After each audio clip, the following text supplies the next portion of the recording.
L'hai fatto? Sì. Quando l'hai fatto? Tra 4 giorni. 4 giorni fa. Sì. E sei negativo.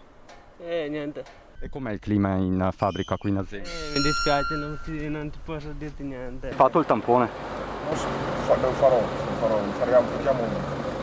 Quando lo Non farete? so dire niente.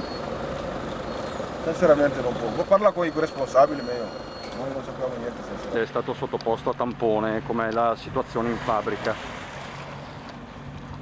Niente, non mi dite niente. No, mi dispiace, devo chiedere ai responsabili buongiorno. Com'è la situazione, l'umore? Signora, Abbiamo già risposto? niente?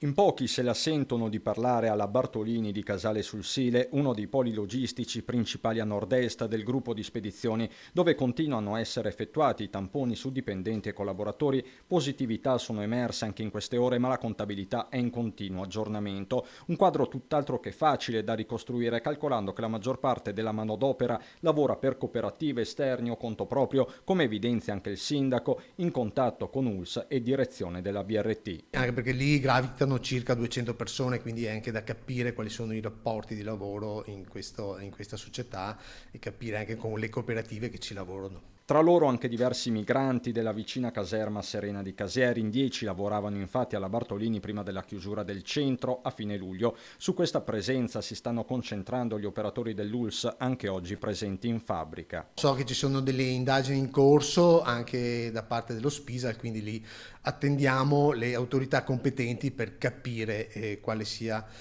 questa indagine. Intanto nella vicina Preganziol la minoranza di impegno comune con i consiglieri Raffaele Freda e Simonetta Trabucco si pone un altro problema. Quanti dei migranti che chiedono l'elemosina nei supermercati in zona o all'ecocentro provengono dalla Serena? Da qui la presentazione di un'interrogazione urgente al sindaco. Ma non ci sono solo la Serena e la Bartolini a preoccupare la Marca. Un nuovo focolaio lungo l'asse del Terraglio si è acceso a Mogliano con il rientro dalla Croazia di 7 giovani del liceo Berto, tutti positivi. Viaggio post maturità con sorpresa, come souvenir il Covid.